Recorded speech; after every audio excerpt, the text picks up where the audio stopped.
జూబ్లీహిల్స్ ప్రాంత ప్రజలకు ధైర్యం కల్పించడానికి ఒక భరోసా ఇవ్వడానికి వచ్చినటువంటి పెద్దలు మన అందరి ప్రియతమ నాయకులు ముఖ్యమంత్రి గారు రేవంత్ అన్న గారికి స్వాగతం పలుకుతూ మరి మీలో ఒకడినటువంటి నాకు ఈ అవకాశం పేద ప్రజలకి అండగా ఉంటానని మీ సమస్యలు పరిష్కరిస్తానని మీ కష్టాలకు అండగా ఉంటానని ఒక తమ్ముడిగా ఒక అన్నగా ఉంటానని చెప్పి ఈరోజు ఏఐసిసి పెద్దలు సోనియా గాంధీ గారు రాహుల్ గాంధీ గారు మల్లికార్జున్ ఖార్గే గారు కేసీ వేణుగోపాల్ గారు ఈ అవకాశం కల్పిస్తూ మీ నమ్మకం మీ గరీబోల ఈ ప్రాంత ప్రజల కష్టాలకు అండగా ఉంటానని చెప్పి ఎంతో నమ్మకంతో నాకు ఈ అవకాశం కల్పిస్తున్నటువంటి పెద్దలు ముఖ్యమంత్రి అన్న గారికి రేవంత్ అన్న గారికి పిసిసి అధ్యక్షులు మహేష్ గౌడ్ గారికి ఇన్ఛార్జ్ మేడం నటరాజన్ గారికి మిగతా క్యాబినెట్ పెద్దలందరూ కూడా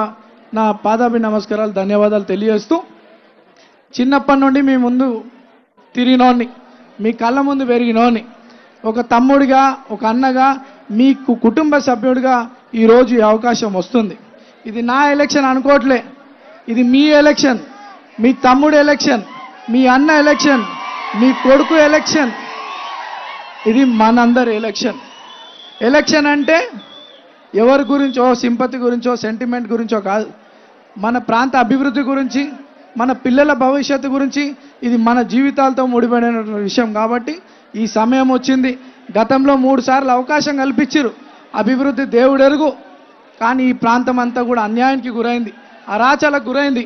మీ అందరికీ తెలిసినటువంటి విషయమే కదా, ఈ ప్రాంతం ఎంత అన్యాయమైందో మీ అందరికీ తెలుసు కదా.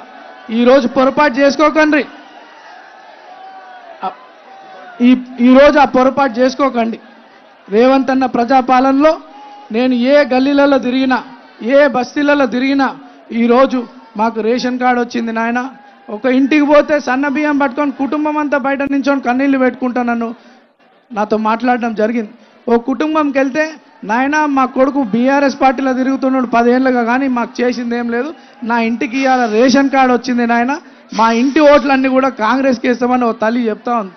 ఇంకో బస్తీకి ఓంనగర్ అనే బస్తీకి పోతే ఆ ప్రాంతంలో ఉన్నటువంటి బీఆర్ఎస్ కార్యకర్తలందరూ కూడా ఈరోజు మా గల్లీలో రోడ్లు అయినాయి, డ్రైనేజ్ సిస్టమ్ అయిందని చెప్పి స్వచ్ఛందంగా మా ప్రాంత అభివృద్ధి చెందాలంటే కాంగ్రెస్ పార్టీకి మద్దతు పలుకుతామని చెప్పి కాంగ్రెస్ పార్టీలో చేరడం జరిగింది. ఇప్పుడు మీరందరూ కూడా ఈ సమయం వృధా చేసుకోకుండా సరైన నిర్ణయం తీసుకోండి.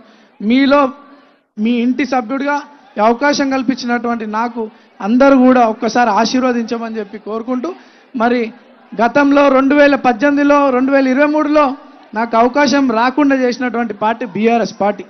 అవకాశం రాకుండా చేస్తే సరే, నా జీవితంలో ఒక తప్పు చేయలే, కానీ అనేక తప్పుడు కేసులు పెట్టి నా జీవితం పాడు చేయాలని చూసినారు. ఈ పబ్లిక్కి ఉపయోగపడద్దు నవీన్ అని అనేక కుట్రలు పన్నారు. ఆ భగవంతుడు ఉన్నాడు. ఈరోజు మీ అందరి ముందు నుంచొని మాట్లాడుతున్నా అంటే మీ అందరి ఆశీర్వాదం ఆ భగవంతుడు రేవంత్ అన్న రూపంలో కాంగ్రెస్ పార్టీ రూపంలో వచ్చి మీలో ఒక్కడైనటువంటి నాకు ఈ అవకాశం కల్పించింది. గతంలో పొరపాటు చేసుకున్నట్టు ఈరోజు మోసపోకండి. మాయమాటలు చెప్పుకుంటా మన గల్లీలలో తిరుగుతున్నారు. మన పిల్లల భవిష్యత్తు గురించి ఆలోచించండి, మన ప్రాంత అభివృద్ధి గురించి ఆలోచించండి. ఈరోజు 3 నెలల నుండి ముఖ్యమంత్రి గారి ఆదేశాలతో 3 మంత్రులు మన ప్రాంతాల్లో తిరుగుకుంటూ 150 కోట్ల రూపాయల డెవలప్మెంట్ యాక్టివిటీస్ చేసినారు. ఇంకా కూడా మనందరం మంచి మెజార్టీతో కాంగ్రెస్ని ఇక్కడ నుండి గెలిపించుకుంటే రేపు 1000 కోట్లతో ఈ ప్రాంతాన్ని అభివృద్ధి చేస్తానని చెప్పి పూర్తి నమ్మకం మాకుంది.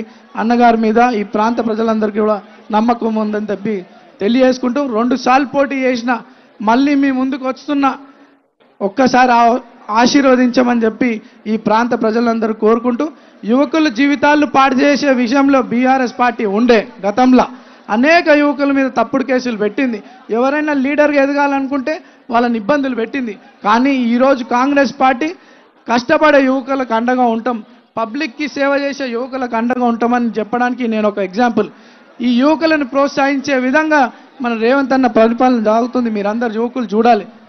మరి అనేక తప్పుడు ఆరోపణలు పెట్టుకుంటూ నవీన్ యాదవ్ ఒక రౌడీ అని చెప్పి నన్ను ప్రోత్సహించారు. మీ కొడుకు రౌడీయా? మీ కొడుకు రౌడీయా? మీ తమ్ముడు రౌడీయా? మీ అన్న రౌడీయా? మీ తమ్ముడిని, మీ అన్నని, మీ కొడుకుని అనేక తప్పుడు ఆరోపణలు చేస్తూ ఉన్నారు. మీరు నన్ను చిన్నప్పటి నుండి చూస్తున్నారు. మీలో ఒకరిని, మీ స్థానికుడిని. ఈరోజు వాళ్ళకి బుద్ధి చెప్తారా?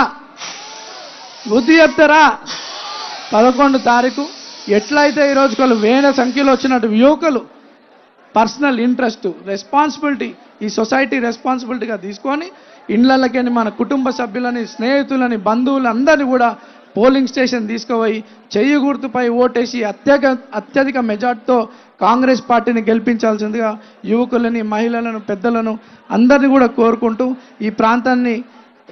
ఈ ప్రాంతంలో కాంగ్రెస్ పార్టీని గెలిపించడానికి వచ్చినటువంటి మంత్రులని, ఈ ప్రాంతాన్ని మనందరికీ నమ్మకాన్ని కల్పించడానికి వచ్చినటువంటి పెద్దలు, ముఖ్యమంత్రి గారికి మనస్ఫూర్తిగా ధన్యవాదాలు తెలియజేస్తూ జై కాంగ్రెస్, జై కాంగ్రెస్, చేతి గుర్తుకే, చేతి గుర్తుకే, చేతి గుర్తుకే. Thank you so much.